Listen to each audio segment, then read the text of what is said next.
अस्सलाम वालेकुम, कैसे हैं आप सब। तो आज हम स्टार्ट करने जा रहे हैं एक्सरसाइज 5B का क्वेश्चन नंबर 5। तो मेरे पास ये थिंक न्यू सिलेबस मैथमेटिक्स की बुक 2 है और उसका ये चैप्टर नंबर 5 चल रहा है। मैंने इस चैप्टर के नेम से एक सेपरेट प्लेलिस्ट बनाई हुई है, उसका लिंक भी नीचे डिस्क्रिप्शन में दिया हुआ है ताकि आप लोगों को इस चैप्टर से रिलेटेड तमाम सोल्यूशंस एक जगह पर आसानी से इसी प्लेलिस्ट में मिल सकें। इसके अलावा आपको डिस्क्रिप्शन में मेरे सोशल अकाउंट्स के लिंक यानी मेरी फेसबुक प्रोफाइल, मेरी इंस्टाग्राम प्रोफाइल और मेरा ईमेल आईडी भी मिल जाएगा। आप इन्हीं अकाउंट्स के थ्रू अपने क्वेश्चंस को, सजेशंस को मुझ तक भी पहुंचा सकते हैं। तो आइए स्टार्ट करते हैं क्वेश्चन नंबर 5 को। तो मैं इसकी स्टेटमेंट रीड कर रहा हूं। तो यहां पे लिखा हुआ है consider the following number pattern. तो आपको बेसिकली क्वेश्चन नंबर 5 में एक नंबर पैटर्न नीचे बताया गया है और ये नंबर पैटर्न डिफरेंट लाइंस की फॉर्म में नीचे मेंशन किया गया है। आपने पहले इस नंबर पैटर्न को समझना है। जब आप इसको समझ लेंगे तभी इसके नीचे दिए गए पार्ट्स को हम अच्छे से समझ भी पाएंगे और सॉल्व भी कर पाएंगे। तो आइए स्टार्ट करते हैं इस नंबर पैटर्न की सबसे पहली लाइन से। तो आप देखिए इस नंबर पैटर्न की सबसे पहली, जो कि आप लाइन नंबर 1 कह सकते हैं, उसमें लिखा हुआ है लेफ्ट साइड पर 1+3। आप जानते हैं 1+3 किसके इक्वल होता है, 4 के। तो आगे यही लिखा हुआ है इक्वल्स टू 4। और आगे देखिए 4 को ही डिफरेंट वेज में एक्सप्रेस किया गया है। 4 को आप लिख सकते हैं 2 का स्क्वायर। 2 का स्क्वायर कितना होता है, 4 ही होता है। और 2 स्क्वायर को आगे आप इस तरह की फॉर्म में भी लिख सकते हैं कि आप ब्रैकेट्स में लिख लें 1+1 जो कि 2 ही होता है और ब्रैकेट्स के बाहर इस तरह एक स्क्वायर डाल दें। इसका मतलब है 1+1 क्या बनेगा, 2, और ऊपर आ जाएगा स्क्वायर, यानी वो वापस क्या बन जाएगा, 2 स्क्वायर। तो बेसिकली पहली लाइन में बिल्कुल लेफ्ट साइड पर दो नंबर्स का सम है, राइट साइड पर उसी सम को डिफरेंट वेज से लिखा गया है। या आप यूं कह सकते हैं कि दो डिफरेंट तरीकों से लिखा गया है, एक सिंपल स्क्वायर की फॉर्म में और एक ब्रैकेट में 1 ऐड करके होल स्क्वायर की फॉर्म में। तो अभी तक तो हमने लाइन नंबर 1 से ये चीज़ समझी है। और इसके अलावा आपने ये चीज़ भी देखी होगी कि इसके लेफ्ट साइड पे जो दो नंबर्स ऐड हो रहे हैं वो कोई ऑड नंबर्स बनते हैं। और कौन से ऑड नंबर बनते हैं, पहले दो ऑड नंबर बनते हैं। ऑड नंबर्स वो होते हैं जो 2 पर कंप्लीटली डिवाइड नहीं हो पाते, जो 2 से कंप्लीटली डिविजिबल नहीं होते, तो उन्हीं को हम ऑड नंबर बोलते हैं। तो देखें ये 1 और 3 दोनों ऑड नंबर हैं। अब आगे चलते हैं। तो सेकंड लाइन के अंदर आप देखें कि जो पहले दो ऑड नंबर्स हैं वो दोबारा से लिखे हुए हैं, यानी ऊपर भी 1+3 था लेफ्ट साइड पे, इधर भी 1+3 है, लेकिन इस बार इसमें तीसरा ऑड नंबर जो कि 5 है वो भी ऐड कर दिया गया है। और 1+3+5 कितना होता है, वो होता है 9। वो आगे लिखा हुआ है इक्वल टू 9। और 9 को पिछली लाइन की तरह डिफरेंट, जो पिछली लाइन में 4 लिखा हुआ था उसको दो डिफरेंट वे से लिख के दिखाया था, इधर 9 को भी उन्हीं दो तरीकों से यहाँ पे आगे लिखा गया है। यानी 9 इक्वल होता है 3 का स्क्वायर, 3 का स्क्वायर 9 होता है आप जानते हैं। और 3 स्क्वायर को आप इस तरह भी लिख सकते हैं कि आप ब्रैकेट्स में लिख लें 2+1 जो कि 3 ही होगा, और जो स्क्वायर है वो ब्रैकेट्स के इस तरह बाहर इंक्लूड कर दें, जो कि एट द एंड 3 स्क्वायर ही आपको आंसर के तौर पे देगा। तो ये हमें सेकंड लाइन समझ आ गई। अब हमें पैटर्न समझ आना शुरू हो गया है कि लेफ्ट साइड पर ऑड नंबर्स का सम आता है। पहली लाइन में 2 ऑड नंबर्स का सम आया, दूसरी लाइन में 3 ऑड नंबर्स का सम आया, और इनका सम जो है, जो भी आता है उस नंबर को दो डिफरेंट वे से लिखा जाता है। और एक चीज़ हमें और पता चल गई कि पहली लाइन में जो दो ऑड नंबर्स का सम था वो आया था 4।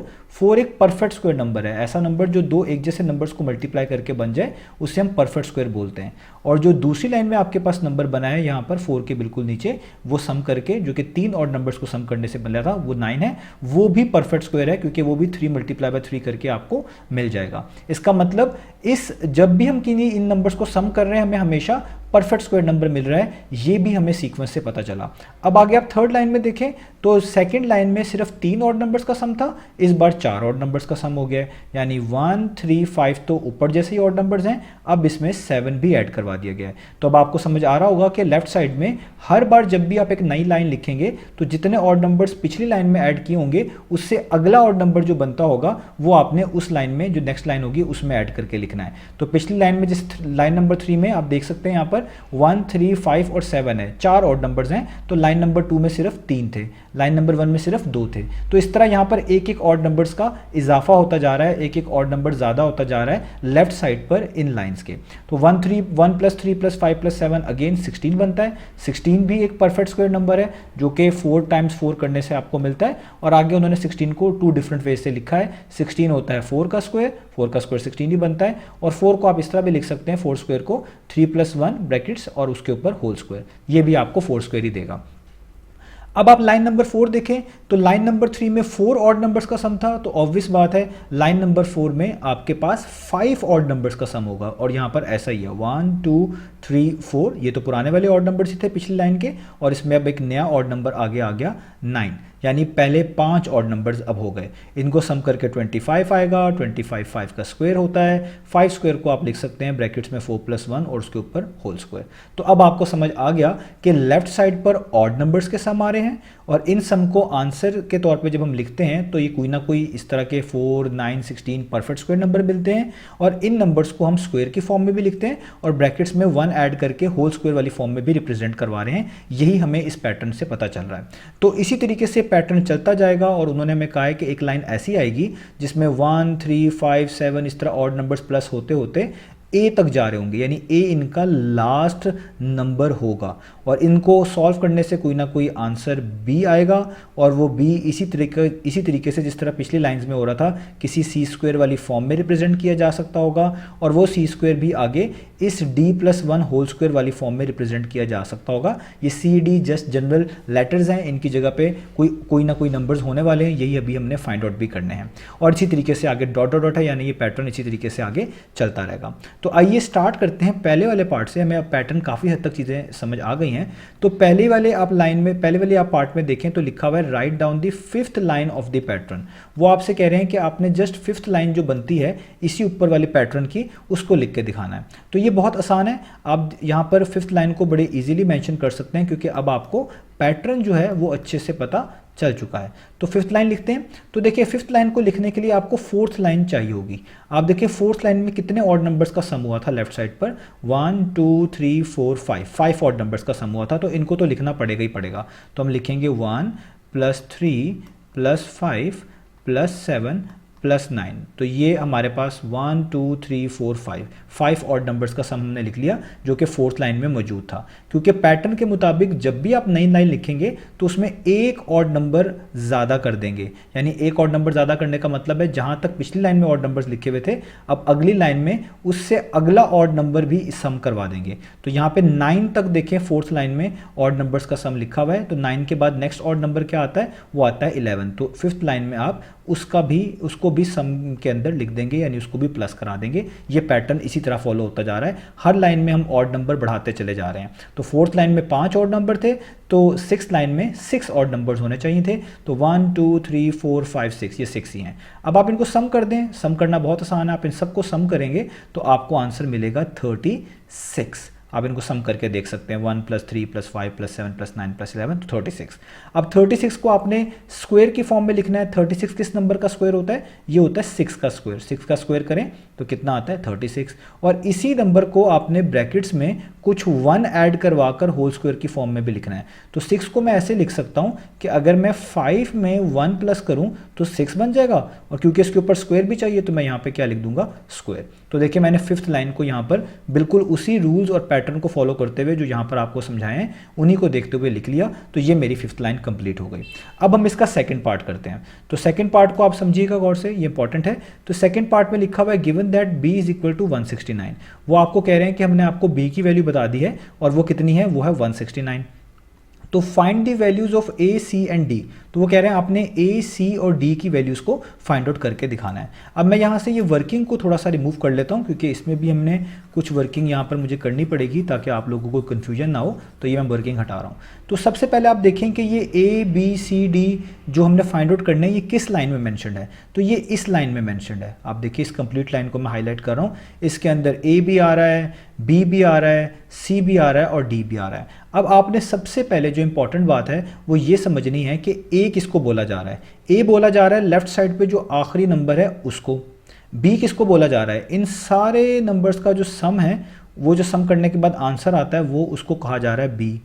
और आगे जो ये c² और d+1 होल स्क्वायर लिखे हुए हैं, ये b ही को डिफरेंट वे से लिखा हुआ है। यानी b को किसी नंबर के स्क्वायर की फॉर्म में लिखा जा सकता है, उसको यहाँ पर c² कहा गया है, और इसी c² को d+1 होल स्क्वायर की फॉर्म में भी लिखा जा सकता है, वो यहाँ पे इस तरीके से लिखा हुआ है। तो बेसिकली ये ऊपर जैसी चीज़ें ही हैं, जो आंसर्स आ रहे हैं उनको b कहा गया है, और उनको जब स्क्वायर की फॉर्म में लिखा जाता है उस नंबर को हमने सी कहा हुआ है जिस नंबर का स्क्वायर हम करेंगे, और ब्रैकेट्स के अंदर जो पहले लिखा होगा, सबसे पहली जो एंट्री होगी, सबसे पहला जो नंबर होगा उसको हमने डी कहा हुआ है। आप देख सकते हैं ब्रैकेट्स के अंदर सबसे पहले डी लिखा हुआ है। तो आपने ऊपर वाले पैटर्न में भी इन सबको उसी तरीके से नेम करना है, सोचना है। अब हम यहाँ पे वैल्यूज कैसे निकालें। अब आप पहले ये नोटिस करें कि ये जो लेफ्ट साइड है ये किसके इक्वल है, ये इक्वल है बी के, बी आगे इक्वल है सी स्क्वायर के, और सी स्क्वायर आगे इक्वल है D plus one whole square के। मैं इन चीज़ों को यहाँ पर आपको समझाने के लिए लिखता हूँ कि बी किसके इक्वल है, सी स्क्वायर के, सी स्क्वायर किसके इक्वल है, D plus one whole square के। अब ये तीनों चीज़ें इक्वल हैं। जब कोई तीन चीज़ें इक्वल हो, इसमें आप किसी को भी आपस में इक्वल रख के सॉल्व कर सकते हैं। यानी मैं लिख सकता हूँ क्योंकि बी सी स्क्वायर के इक्वल है, C square D plus one whole square के इक्वल है, तो यहाँ से ये बात तो क्लियर होती है कि बी और सी स्क्वायर भी आपस में इक्वल है। तो मैं लिख सकता हूँ B is equal to C square. इससे फ़ायदा क्या होगा कि मुझे बी की वैल्यू बताई हुई है 169, तो मैं इस बी की जगह पे लिख दूंगा 169, सी स्क्वायर वैसे का वैसे ही, क्योंकि सी के ऊपर स्क्वायर है, मुझे सी की वैल्यू निकालनी है, तो दोनों तरफ क्या अप्लाई करना पड़ेगा, स्क्वायर रूट। तो यहाँ पे स्क्वायर रूट से कैंसिल आउट हो जाएगा, यहाँ पे बच जाएगा सी, और 13 टाइम्स 169 होता है, 169 का स्क्वायर रूट आ जाएगा 13। और मैं यहाँ पे जस्ट पॉजिटिव वैल्यू ही कंसीडर कर रहा हूँ, नेगेटिव वैल्यू कंसीडर नहीं कर रहा, क्योंकि मेरे पैटर्न में सारे ही के सारे के नंबर्स पॉजिटिव ही हैं, इसलिए मैं नेगेटिव नंबर यहाँ पर चूज़ नहीं करूँगा। बेशक स्क्वायर रूट के आंसर पॉजिटिव में भी और नेगेटिव में भी होते हैं, इस चीज़ का आपने ख्याल रखना है। तो देखिए मुझे सी की वैल्यू तो पता चल गई, अब मुझे किसी ए और डी की वैल्यू भी फाइंड आउट करनी पड़ेगी किसी तरीके से। तो आप इसी पैटर्न को देखें, यहाँ पर इसी तरह फॉलो करें कि सी स्क्वायर किसके इक्वल है, D plus one whole square के। तो मैं यहाँ पे लिख सकता हूँ कि सी स्क्वायर किसके इक्वल है, D plus one whole square के। तो ये सारे आपस में इक्वल है, आप इनमें से किसी को भी आपस में एक दूसरे के इक्वल रख सकते हैं। अब देखिए जब दो चीज़ें इक्वल हो ना और उनके ऊपर एक जैसी पार्ट्स आ रही हो, तो आप इनको इग्नोर कर सकते हैं। यानी आप इनको ऐसे भी लिख सकते हैं कि सी किसके इक्वल है, जस्ट डी प्लस वन के, क्योंकि इन दोनों के ऊपर सेम पावर है, कंपैरिजन करने के बाद वो कट जाएंगी। यूँ भी आप कह सकते थे कि दोनों तरफ स्क्वायर रूट ले लें, तो स्क्वायर रूट से दोनों पार्ट्स कट जाएंगे, सिर्फ C is equal to D plus one आ जाएगा, तब भी आपका आंसर ठीक आएगा। अब अगर आप इस इक्वेशन में सी की वैल्यू पुट कर दें, सी कितना है 13, अभी आपने फाइंड आउट किया है, तो सी की जगह आ जाएगा 13, आगे इक्वल्स टू का सिंबल, डी प्लस वन वैसे ही, ये प्लस वन वहाँ जाके यहाँ ऐड हो रहा है, वहाँ जाके 13 में से सब्ट्रैक्ट हो जाएगा। तो आपको देखें डी की वैल्यू पता चल गई, डी कितनी की वैल्यू आ गई, 13 माइनस 1 12, तो ये आपको डी की वैल्यू पता चल गई। अब आपके पास क्या रह गई, ए की वैल्यू। अब देखिए ए की वैल्यू को आपको समझना पड़ेगा पैटर्न की मदद से, ये आपने गौर करना है। मैं यहाँ पर कुछ वर्किंग, ये कुछ जो है यहाँ पर वो दोबारा से हटा रहा हूँ ताकि आपको बेहतर तरीके से यहाँ पर चीज़ें समझ आ सकें, ठीक है। तो आपने फोकस करना है इसी लाइन के ऊपर, और इस लाइन में जो पैटर्न फॉलो हो रहा था वो बिल्कुल पिछली लाइन की मदद से हो रहा था, तो आपने वो भी देखना है। तो देखिए सबसे पहले आप देखें ए है क्या, ए बोल रहे हैं लेफ्ट साइड पे जो ये सम लिखा हुआ है यहाँ से लेकर यहाँ तक, इसके आखिरी वाले नंबर को देखिए, उन्होंने इसके आखिरी वाले नंबर को ए बोला है।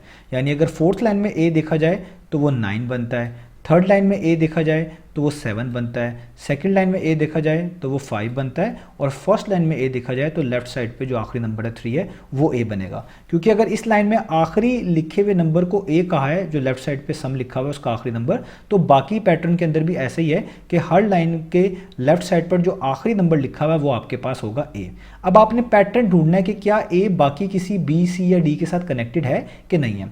तो अगर आप नोटिस करें कि पहली लाइन में जो 2 स्क्वायर लिखा हुआ था, अगर आप थोड़ी देर के लिए इनके स्क्वायर्स को भूल जाएं, इस स्क्वायर को भी भूल जाएं और इधर इस स्क्वायर को भी भूल जाएं, और जस्ट ये देखें कि इस 2 को ब्रैकेट में लिखे हुए पहले नंबर में ऐड करते हैं तो क्या बनता है। तो देखें 2 + 1 कितना बनता है, 3। तो देखें यहाँ पे 3 लिखा हुआ आखिरी नंबर। इसी तरह करते जाएं, अगली लाइन में भी इस स्क्वायर को भूल जाएं, इस ब्रैकेट के ऊपर लिखे हुए स्क्वायर को भी भूल जाएं।